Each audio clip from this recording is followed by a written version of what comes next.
नमस्ते दोस्तों, एक बार फिर स्वागत है पेरेंट्स कंप्यूटर इंस्टीट्यूट पर। इस बार हम लेकर आए हैं इंसर्ट टाइप का तीसरा पार्ट, जिसके अंतर्गत हम अब शेप को इंसर्ट करा के और उसकी फॉर्मेटिंग सीखेंगे। सबसे पहले देखो हम शेप पे जाते हैं। यहाँ से हम कोई भी शेप इंसर्ट कर लेते हैं। मान लो स्टार हमने यहाँ पे ऐसे बना लिया। स्टार बनाने के बाद पूरा एक देखो ड्राइंग टूल्स है जो केवल इस शेप के ऊपर काम करेगा। इसका एक फॉर्मेट है। देखो सबसे पहले क्या होता है कि अगर इस शेप को चेंज करना हो तो यहाँ से हम क्या कर सकते हैं, इस शेप को फिर से बदल सकते हैं। इसके बाद एडिट शेप से क्या होता है कि मान लो इस शेप में हम कुछ एडिटिंग अलग से करना चाहें तो आप एडिटिंग कर सकते हैं। देखो इस पर क्लिक करिए और लिखा है चेंज शेप से बदल सकते हैं। फिर अगला है एडिट पॉइंट्स। इस पर क्लिक करके आप क्या कर सकते हैं, इस शेप के आकार में आप परिवर्तन ला सकते हैं। जैसे मान लो कि हम इसको थोड़ा और अंदर से खींच रहे हैं तो शेप थोड़ा ये बदला जा रहा है, यानी हम अपने अकॉर्डिंग का स्टार बना सकते हैं इस तरीके से सारे पॉइंट्स को अंदर खींच खींच के। तो ये हमने क्या कर दिया, शेप को एडिट कर दिया। देखो अब ये इस तरीके का बन गया। तो ये क्या हो गया, एडिट शेप हो गया। फिर अगला है ड्रा टेक्स्ट बॉक्स, यानी हमको कुछ लिखना है तो आप यहाँ से एक टेक्स्ट बॉक्स ड्रा कर सकते हैं। ये तो पहले भी है, जैसे ये देखो बॉक्स बना दिया, आप इसके अंदर कुछ भी लिख सकते हैं। तो ये तो नॉर्मल हो गया। फिर अगला इसी शेप पे इंसर्ट करते हैं। तो इसमें अगला ऑप्शन देखो, यहाँ से हम इस शेप की फॉर्मेटिंग दे सकते हैं। देखो एडिट शेप में इसको चेंज भी कर सकते हैं। यहाँ से जाके आप इस शेप की जगह पे कोई दूसरा शेप भी इंसर्ट करा सकते हैं। मान लो हमने ये इंसर्ट करा लिया।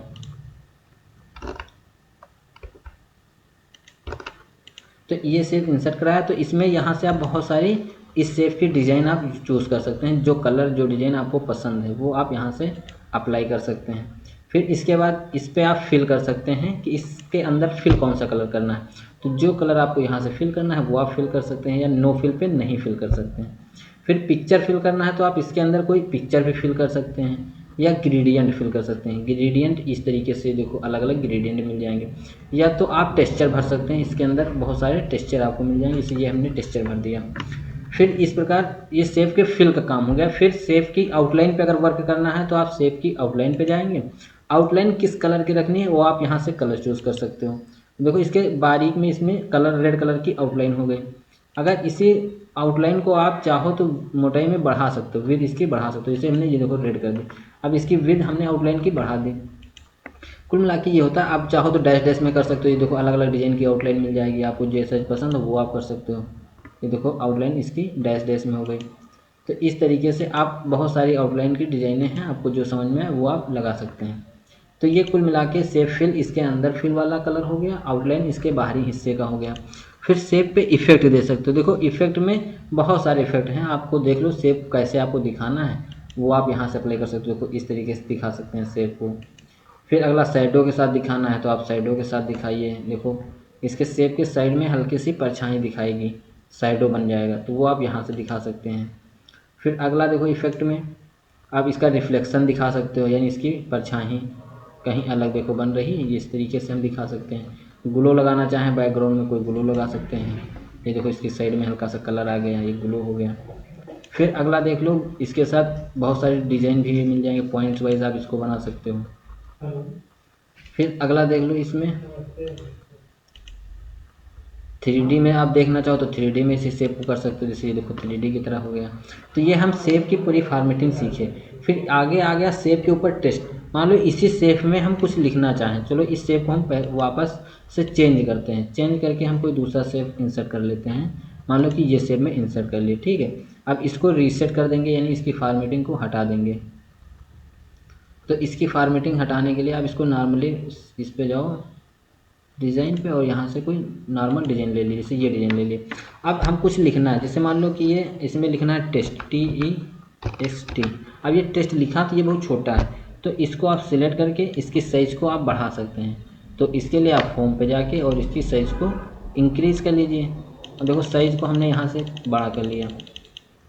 साइज़ ज़्यादा होने के बाद अब इसमें आगे क्या कर सकते हैं, टेस्ट ये हो गया। अभी इसी टेस्ट पे हम फॉर्मेटिंग करेंगे, तो फॉर्मेट पे जाएंगे। देखो यहाँ से इस टेस्ट की बहुत सारी स्टाइल मिल जाएंगी, कैसा टेस्ट आपको रखना है, जैसा टेस्ट आपको रखना है वैसा टेस्ट आप यहाँ से अप्लाई कर सकते हैं। मान लो हमने ये लग लिया। फिर अगला ऑप्शन देख लो, यहाँ पे है टेस्ट फिल। इस टेस्ट में क्या फिल करना है, आप जो कलर फिल करना चाहो वो कलर फिल कर सकते हो।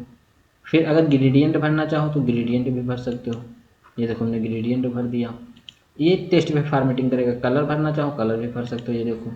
फिर टेस्ट का आउटलाइन, टेस्ट के आउटलाइन पे वर्क करना है, यानी आउटलाइन किस कलर करना है, रेड करना है, तो आप रेड पे क्लिक कर लो। देखो अब इसका आउटलाइन रेड हो गया टेस्ट का। अगर इसी आउटलाइन को आप ज़्यादा करना चाहो तो यहाँ से साइज में ज़्यादा कर सकते हो। देखो हमने ज़्यादा कर दिया। फिर इसके बाद अगर हम आउटलाइन को डैश डैश में दिखाना चाहें तो डैश डैश में देखो दिखा सकते हैं। तो ये सारी फॉर्मेटिंग टेस्ट पे हो गई। फिर टेस्ट पे इफेक्ट भी दे सकते हैं। टेस्ट का इफेक्ट देखो यहाँ से हम देंगे टेस्ट पे इफेक्ट। देखो साइडों के साथ टेस्ट लिखना है वो आप दिखा सकते हो। देखो साइडों में हल्की सी परछाई साइड में दिख रही है। रिफ्लेक्शन में आप उसकी परछाई बैक में दिखा सकते हैं। ग्लो में उसके बैकग्राउंड में कोई कलर दिखा सकते हैं। ये देखो ये हो गया ग्लो। फिर अगला रेवल में देख लो, उसकी बहुत सारी फॉर्मेटिंग आ जाएंगे। 3D में आप दिखा सकते हो टेस्ट को, ये देखो जिस तरीके से दिखाना हो। फिर अगला इस तरीके से आपको स्टाइल में लिखना है तो वो भी आप कर सकते हो। राउंड में दिखाना है या दोनों तरफ का राउंड में दिखाना है तो इस तरीके से आप टेस्ट पे फॉर्मेटिंग, यानी हम जो शेप बनाए तो शेप पे इधर से फॉर्मेटिंग कर लिए और उसमें जो लिखा गया उस पर ये वाली फॉर्मेटिंग कर लिए। फिर अगर हमको टेस्ट को जैसे डायरेक्शन चेंज करना, ऊपर नीचे लिखना है तो आप टेस्ट का डायरेक्शन यहाँ से भी चेंज कर सकते हैं। टेस्ट हमको कैसा लिखना है, लेफ्ट से राइट लिखना है, अप से डाउन लिखना है, इस तरीके से आप टेस्ट का डायरेक्शन भी चेंज कर सकते हैं। फिर अगला है अलाइन टेस्ट, यानी आपने जो टेस्ट में ये शेप बनाया है इसको किस कहाँ पे रखना है वो आप यहाँ से सेट कर सकते हैं, ऊपर, बीच में या नीचे, इस तरीके से भी अलाइन कर सकते हैं। अगला है पोजीशन। अब जैसे ये टेस्ट जो लिखा है इसमें इस शेप को पोजीशन सेट कर सकते हैं यहाँ से कि हमको ये कहाँ पे पेज में इंसर्ट कराना है, लेफ्ट, सेंटर, राइट या मिडिल में एकदम करना है, यानी पेज में जहाँ पे भी शेप को इंसर्ट कराना है वहाँ कर सकते हैं। फिर अगला है रैप टेस्ट। रैप टेस्ट का मतलब आपको टेस्ट के साथ इसको कहाँ पे रखना है, यानी फर्स्ट लाइन से रखना है। देखो पहली लाइन से, देखो यहाँ से पहली लाइन से लिखा है ये। फिर अगला स्क्वायर में करेंगे तो ये बीचों बीच में हो जाएगा, स्क्वायर में। टाइट में करेंगे तो जितना स्पेस पाएगा बीच में वहाँ तक टेस्ट घुस जाएगा अंदर तक। फिर इसमें थ्रो में भी यही चीज़ होती है। टॉप बॉटम में कर सकते हैं, टेस्ट के नीचे और बीच में। बिहाइंड टेस्ट कर सकते हैं, यानी टेस्ट के बैक में हमारा शेप चला जाए, या फिर इन फ्रंट कर सकते हैं, टेस्ट के ऊपर आ जाए। एडिट में कर सकते हैं कि आप जितना चाहो उतना टेस्ट एडिट भी कर सकते हो। जैसे ये पॉइंट आ गए, हम चाह रहे हैं कि यहाँ नीचे पे थोड़ा स्पेस बच और आ जाए तो आप इतना हटा सकते हैं जहाँ से टेस्ट हट जाएगा। तो ये हमारा हो गया रैप टेस्ट। फिर ये हमने पिछली वीडियो में ही बता दिया था, ब्रिंग फॉरवर्ड, सेंड बैकवर्ड और सिलेक्शन पेन। इसका यूज होता है जब कई सारे शेप बने हों तो किसको ऊपर रखना है किसको पीछे रखना है, आप यहाँ से ऊपर और नीचे भेज सकते हैं। ब्रिंग फॉरवर्ड करेंगे तो जो शेप सिलेक्ट रहेगा वो ऊपर आता चला जाएगा, और सेंड बैकवर्ड करेंगे तो वो शेप पीछे होता चला जाएगा। एलाइन में यही चीज़ होती है कि अपने टेस्ट को शेप को कहाँ पे हमको रखना है टेस्ट के साथ। ये हम सब पिछली वीडियो में पिक्चर में सीख चुके हैं जो सेम है। अगला है ग्रुप। इसमें भी वही होता है, ये ऑप्शन पिछले वीडियो में हमने सीखा है। आप अगर ना समझ में आए तो पिछला वीडियो देख लीजिएगा।